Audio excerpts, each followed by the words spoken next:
Greetings and salutations, everyone. My name is Kirk Cousins, and welcome to my YouTube channel. Today, we're talking about my Week 10 tight end and quarterback rankings for the 2022 fantasy football season. Over the course of today's episode, we're going to be presenting to you guys my top 16 tight end and quarterback rankings going into the week. Now, before we get into talking about each of these players individually, as I'll share with you guys my opinions and the statistics that justify their current rankings on screen, we'll of course talk about matchups, a singular variable that certainly does give us a little bit of an advantage or gives us a little bit more insight as to which of these tight ends we might want to play. Of course, giving you guys a little bit of information in regards to how many points defenses have been giving up to opposing tight ends in a half PPR scoring format, meaning everyone in the middle, and how many points defenses are allowing to opposing quarterbacks in a 4-point per passing touchdown league.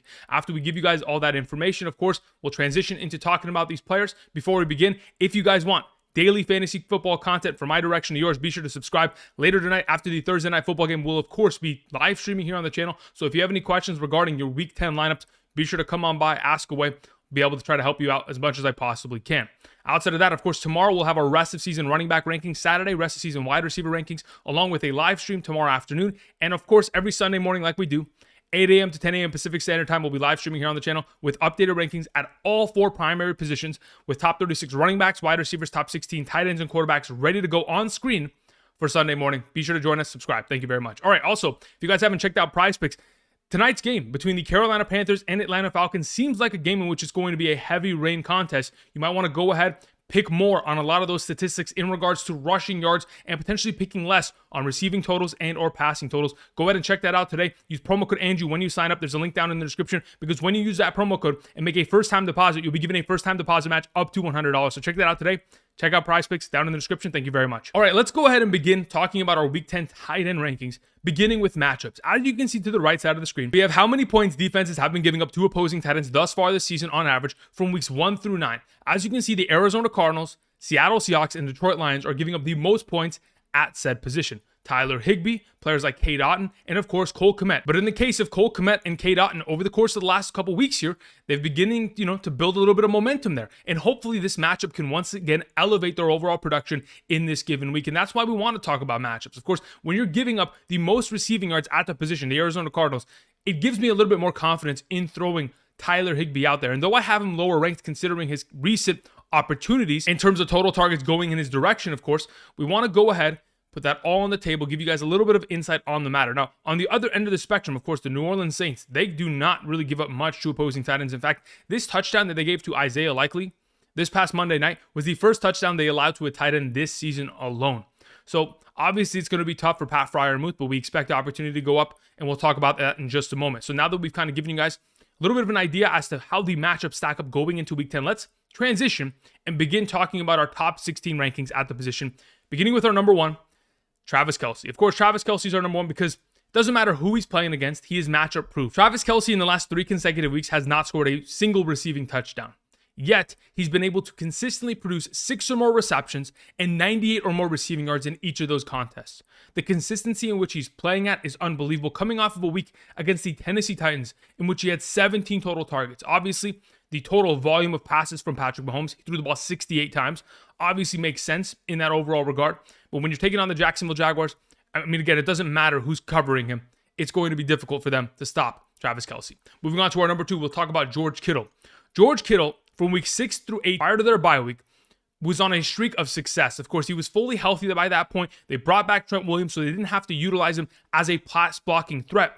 And over the last 3 games, he's been averaging 8 targets, 5.7 receptions, 73 receiving yards, and 0.67 touchdowns per game. So 2 touchdowns in the last 3 games, about 6 catches per game, and over 70 receiving yards. A 14.17 fantasy point per game average over the last 3 weeks. Now he has the privilege of taking on the Los Angeles Chargers. And even though Christian McCaffrey, Debo, Ayuk, there are a lot of cooks in this kitchen, George Kittle continues to be one of Jimmy Garoppolo's favorite targets to go to, especially down in the red zone, where I expect him to find a lot of success this week. Moving on to our number 3, we have Dallas Goedert. Dallas Goedert's coming off of an incredible 20-point game against the Houston Texans. And yes, he does that every now and then, but taking on the Washington Commanders isn't one of those matchups I'd be surprised in which he comes out with a huge performance, and I'll tell you why. In the last 4 games that he's taken on the Washington Commanders, specifically going back from 2020 to 2022, these are his fantasy point contributions. 20.1, 10.1, 17.0, and 10.1. Once again, that was earlier this season in week 3. This last week, we saw TJ Hockenson on literally a half of a week of, just learning the offense, come out with 9 targets, catch the ball 9 times for 70 yards against that defense. I would not be surprised if Dallas Goedert came out and was able to earn himself a high target count, which obviously led to his overall success in the given week. That's my expectation. Moving on, let's talk about TJ Hockenson. Like I was mentioning, he's coming off of a week in which he had 9 targets, 9 catches, 70 receiving yards. Overall, his immediate fit into this offense and the ability to come out and play 91% of the snaps, even though he had to learn the entire offense, this specifically gives me an idea as to what kind of football knowledge TJ Hockenson has. It is at a very high level that he could pick up this offense, all the audibles and everything in terms of jargon to be able to come out and play that much. And not only that, but play well, seamlessly fit in within an offense that is certainly in need of a tight end now that Irv Smith is out.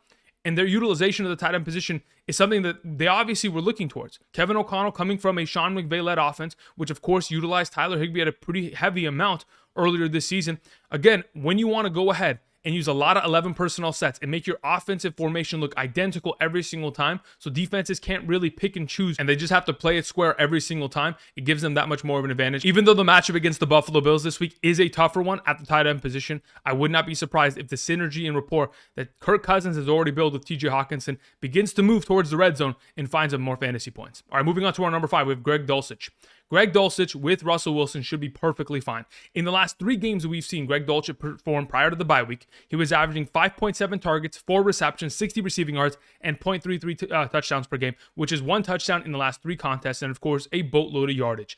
Those yardage counts, in my eyes, make him an automatic play because we know that they want to utilize him at a high capacity. He's playing majority of the snaps. Albert Okwuegbunam is not even in this rotation, and as it continues into this week, going against the Tennessee Titans, it is one of the best matchups of the position. Most recently, we saw the Kansas City Chiefs tight ends combined for 13 catches and 151 receiving yards. Not only Kelce performed, but of course the backup tight end had himself almost 50 receiving yards in that game.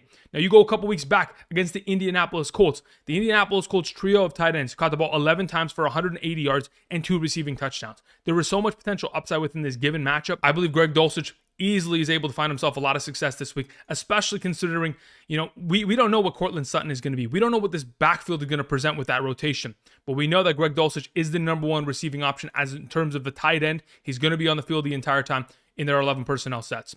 Moving on, let's talk about Pat Freiermuth. Pat Freiermuth, in his 6 healthy games this year, has been averaging 7.7 targets, 5 catches, 59 yards, and 9.42 fantasy points per game.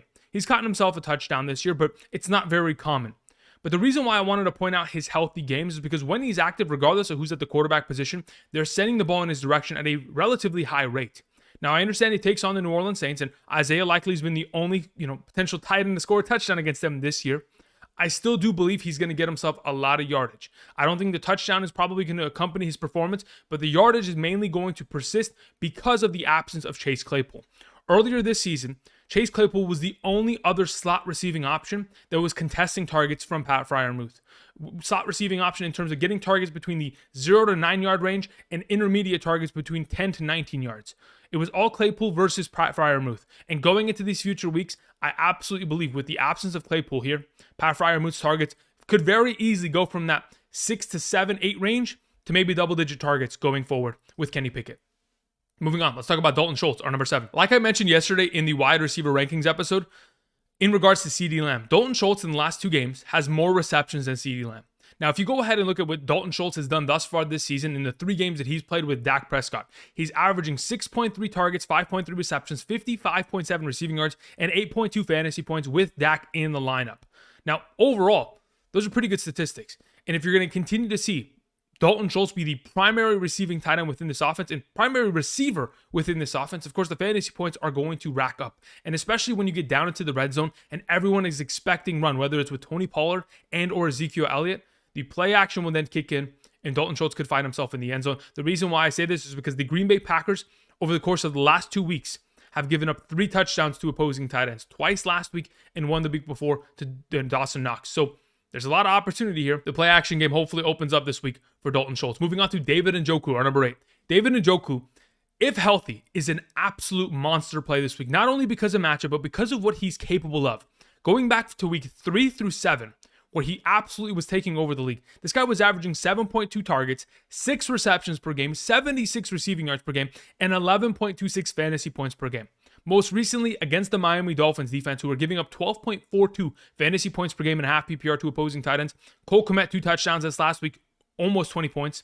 Obviously, we saw the Detroit Lions tight ends a couple weeks back, 5 catches for 100 yards as a group. And of course, Pat Freiermuth recently, 8 catches for 75. We mentioned this weeks ago in regards to this secondary not being equipped enough, whether it's Eric Rowe or one of these other safeties, trying to cover the tight end position. I absolutely believe that if David Njoku is ready to go, it should be a monster play for him this week.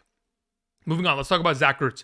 Even though you may believe Zach Ertz is an automatic play, I think the matchup in itself is certainly one that is relatively difficult, but there are some upsides to this, overall matchup. Recently, we have seen Cade Otton, of course, as a buzzer beater touchdown at the end of the game score. We've also seen George Kittle a couple weeks back score against this defense. So the tight end position has found recent success. But my biggest concern has been the way that the Arizona Cardinals utilize Zach Ertz and his efforts when they play against the Los Angeles Rams. Specifically, in the last 2 games that he's taking on the Los Angeles Rams during the regular season. I mean, even in the postseason of last year, in the wild card round, that was not a great game for, Zach Ertz in any sort of capacity. It wasn't a great game for the Arizona Cardinals offense in any sort of capacity. But specifically, in the last 2 regular season games, one being earlier this year and one being last season, when he had been traded to the Arizona Cardinals, he put up 6 catches and 45 for 7.5 points. And then most recently, 5 catches for 42 and 6.7 fantasy points. Again, not great performances across the board, but then again, this last week, only 5 catches for 40 receiving yards, very similar numbers, but was able to score a touchdown against the Seattle Seahawks, which we expected considering how good of a matchup that was. Hopefully, he finds the end zone, but if he's not able to, at very best, he's a 6 or 7 point player, which concerns me, deeply. Moving on, let's talk about Gerald Everett, number 10. Gerald Everett is in a position where he most likely is going to continue to be granted value based purely on the fact that Keenan Allen's not going to be there. Of course, Mike Williams is going to miss. And if anything, there's no one else to throw the ball to. Josh Palmer will get his, so will DeAndre Carter. Of course, Austin Eckler will get his 7 or 8 catches per game. But over the middle of the field, we're going to have to see a lot of production from Gerald Everett in order to be successful against the San Francisco 49ers. And in my opinion, the 49ers defense, they're just far too good at coverage, especially when he's going to be matching up against Fred Warner, one of the best linebackers in the National Football League. It is certainly going to be tough for him to make plays. That being said, again, the amount of opportunity and the volume in which he's getting it is at such a high level that if he's able to fall into the end zone in any sort of capacity, he'll be able to get himself, 6 to 7 points into that double-digit range and certainly be a top 5 player within the given week. Moving on to Kmet, our number 11. Considering he plays against the Detroit Lions, it is an automatic play. And the fact that he has scored a touchdown in each of the last 2 games that he has played certainly helps this overall argument. In this season, the Detroit Lions have given up, most recently, of course, against the Green Bay Packers, 9 catches, 89 yards to them. Mike Gesicki, 3 catches, 38 and a touchdown. Dallas, 8 catches, 61 and a touchdown. Seattle, 7 catches, 69, 2 touchdowns. Minnesota, 6 catches, 79. And even going back to early this season against Washington, 3 catches, 37 and a touchdown to Logan Thomas. They have given up a boatload of points to opposing tight ends. There's a reason why they're the 3rd easiest matchup at the position and one we certainly want to take advantage of. Moving on to Kyle Pitts. The issue that I have with Kyle Pitts is that tonight there is a heavy weather game. If in fact it is going to legitimately be 80% chance of rain and high gusts of winds, I would most likely opt away from him. But if the weather gets into a position in which he can at least be some way viable down in the red zone, I think he's a decent start. Most recently, over the course of the last couple weeks, he has seen more and more red zone opportunity within this offense. Of course, everyone's committing to the run, expecting Tyler Algier or Cordero Patterson to punch it in. And when they go out and go over the top, Kyle Pitts has found the end zone. And that could be a very valuable prospect to us this week, especially considering back in week 8 against the Carolina Panthers, he had his best week of the season, putting up 80 receiving yards on 5 catches, a receiving touchdown, and 16.5 fantasy points. Again, it's all about the weather. We're going to keep that monitored later this afternoon to determine whether he's playable. Moving on, let's talk about our number 13, Cade Otton. If in fact we do not see Cameron Brate travel with the team to go play in Munich, there is a very good chance that Cade Otton maintains his role within this offense.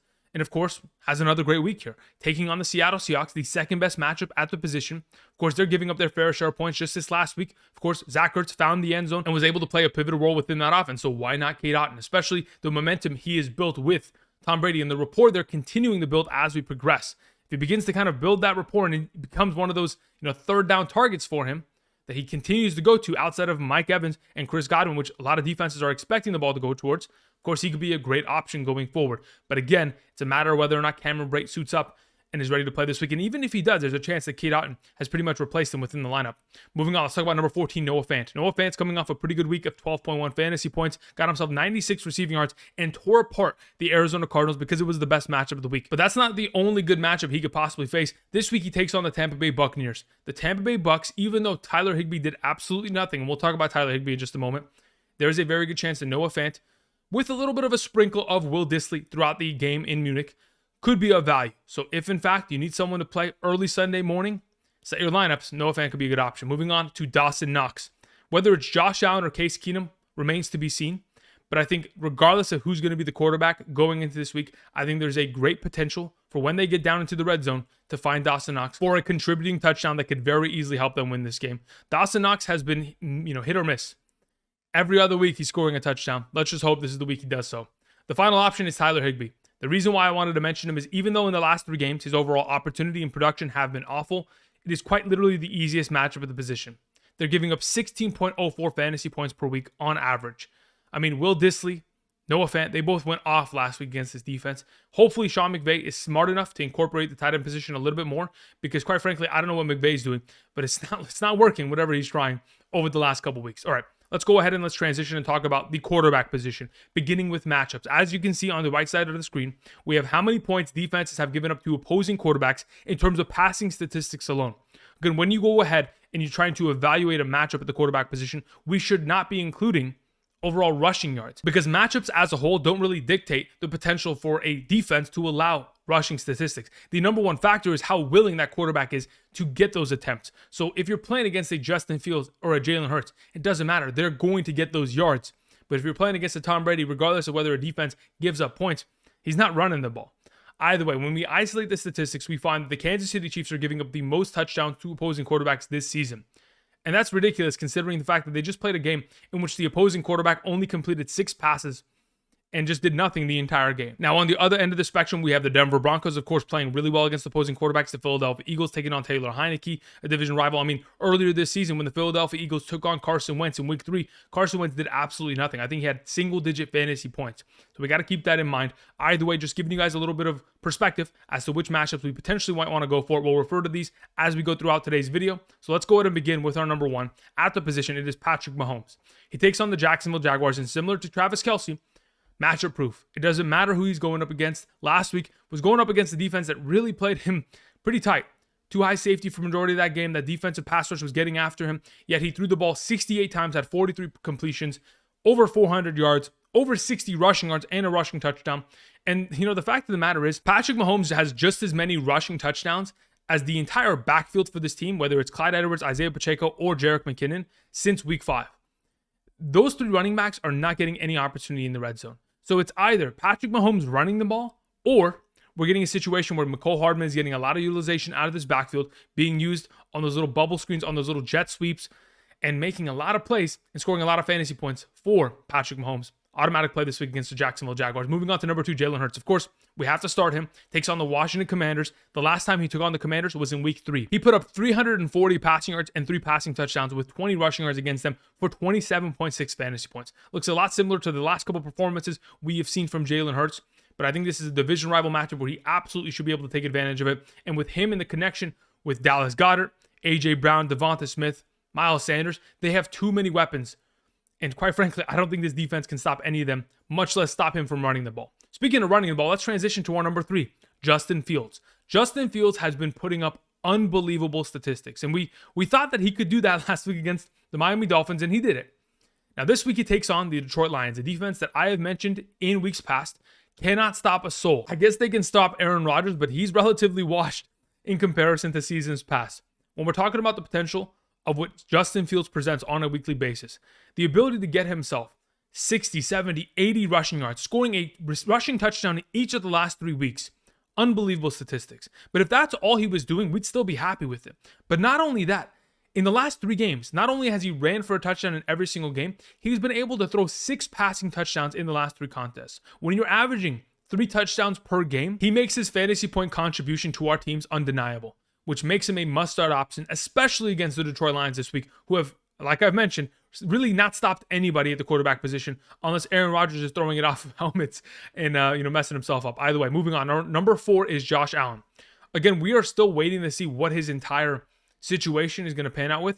From what I read earlier today, he did not practice today. That doesn't mean he doesn't play by Sunday, but it is an indicator that we may be trending towards Josh Allen not playing. If that's going to be the case, of course, Case Keenum could be an option, but hopefully one of the other names that we have on screen here today could be an available option for you to pick up off the waivers and start, because I'd feel more comfortable with them over Case Keenum. But that all being said, if Josh Allen is starting, he's in our lineup. It is without a doubt in my mind, considering it doesn't matter what he does through the air.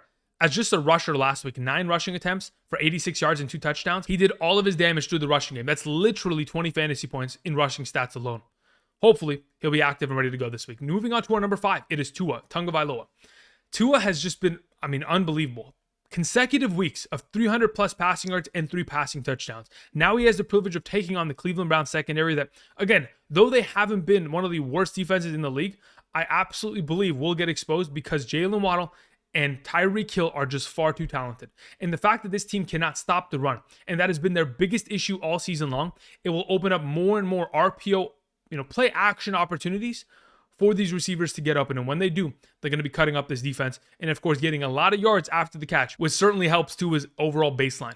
Moving on to our number 6, it is Geno Smith. Geno Smith has been unreal this season. From my perspective, it really feels like Russell Wilson and Geno Smith have body swapped. Like the level at which he's playing, it's almost at an MVP level, especially considering they are leading the NFC West right now. Now, this isn't fantasy analysis, but it's purely just a comeback story that it really is incredible to watch. The fact that he prepared this long for his opportunity, it really does give us that much more confidence that all you got to do is prepare. Again, there's a quote that I always like to mention. The lucky ones among us are often the most prepared. And that is the situation that Geno Smith is in.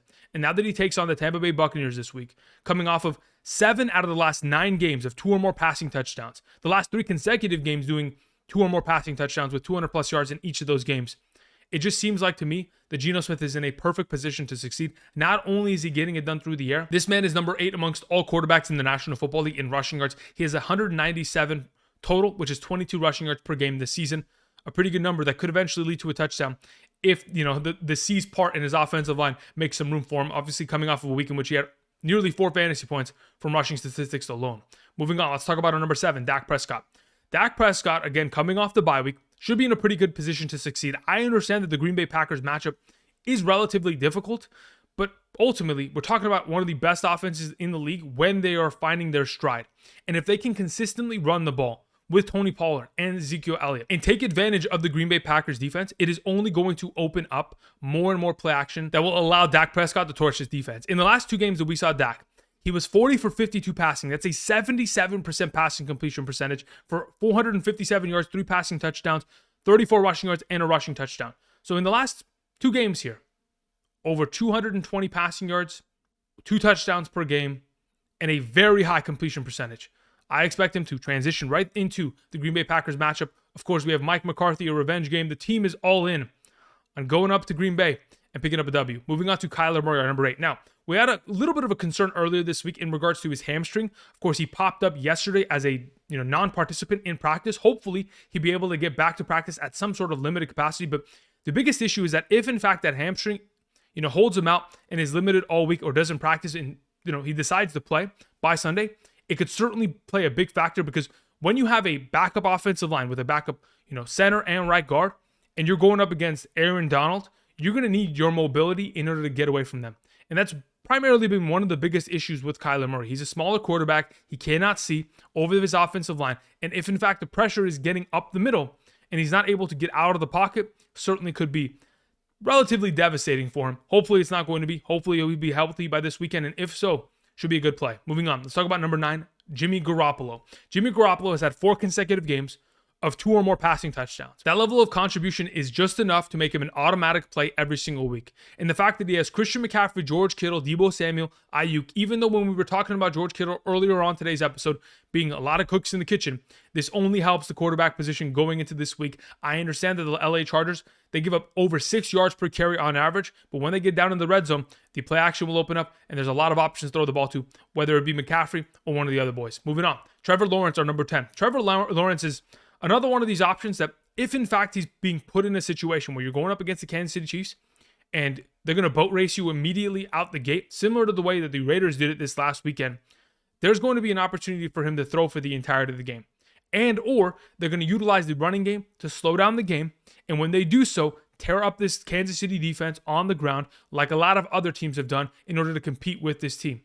I think either way, Trevor Lawrence playing far too well, coming off of a week in which he had an 81% passing completion percentage, 53 rushing yards. If he's going to get himself even more mobile opportunities, he could be a perfect garbage man this week in a matchup where I expect him to lose, but could find success.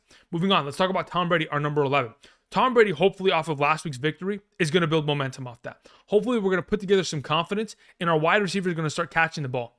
Majority of the passes that Tom Brady made this last week, yes, some of them are his fault, but a lot of them that are incomplete are consistent drop passes. You guys watched that game. In the second half, there were legitimately 6 drop passes, some for touchdowns, some not, but that could have ultimately helped his overall scoreline within the given week. The fact that he doesn't end up getting those obviously skews his overall fantasy point contribution, but coming off of a week in which he very easily could have had himself 2 passing touchdowns, over 300 passing yards, I think he's able to do that this week in Munich against the Seattle Seahawks secondary. Moving on to our number 12, it is Daniel Jones. Daniel Jones coming off the bye week taking on Houston. And even though Houston has been one of the better defenses in terms of stopping opposing quarterbacks, that's mainly been due to the fact that they can't stop the run. Saquon Barkley is going to get his. And not only that, when they're expecting to have to stop the run against Saquon Barkley while he's torching them for over 100 rushing yards, Daniel Jones is going to keep the ball and start moving.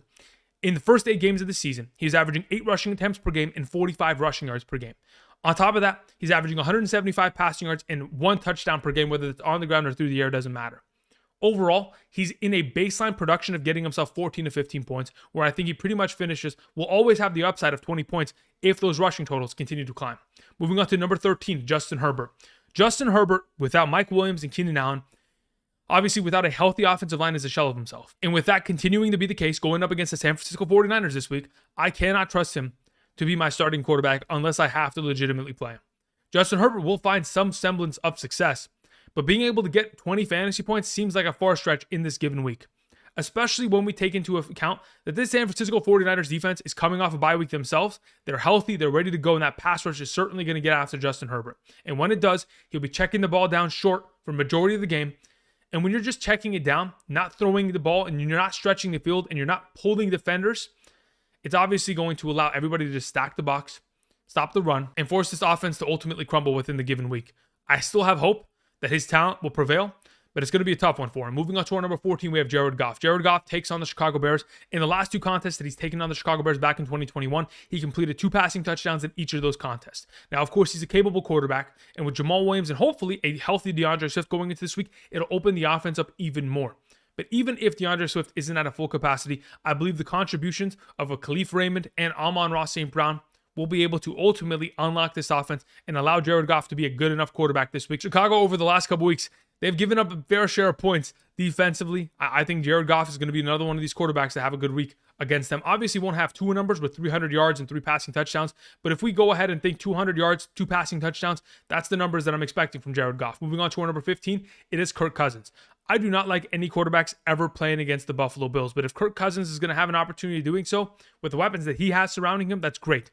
The biggest issue with Kirk Cousins is that he struggles more than almost any other quarterback in the National Football League in terms of when he's pressured. When he is pressured, he is a bottom 5 quarterback. And if Von Miller is going to get after him for majority of this game, it is going to be a difficult ask for Kirk Cousins to come away with a 2-touchdown game. Even though that is what we anticipate, 250 yards, 2 passing touchdowns, that's your week. I think he may be in that week where he throws for 220, has 1 touchdown, and barely wins the game in that regard. Hopefully, he'll be better, but as of a straight-up baseline, that's my expectation. Moving on to our final option, we have Jacoby Brissett. Jacoby Brissett takes on a former team in which he was the quarterback of, which is last year. The Miami Dolphins are very familiar with Jacoby Brissett, but Jacoby Brissett, in my opinion, should have a little bit more of a familiarity in terms of the defense that he's taking on, considering he was pretty much his practice squad quarterback for majority of last season against this defense and probably carved them up at practice. This all being said, I think Jacoby Brissett, with David Njoku's return, with, of course, Donovan Peoples-Jones, Amari Cooper, this incredible running game, coming off of a bye week, everyone healthy, Wyatt Teller, one of the best guards in the league, back, ready to go.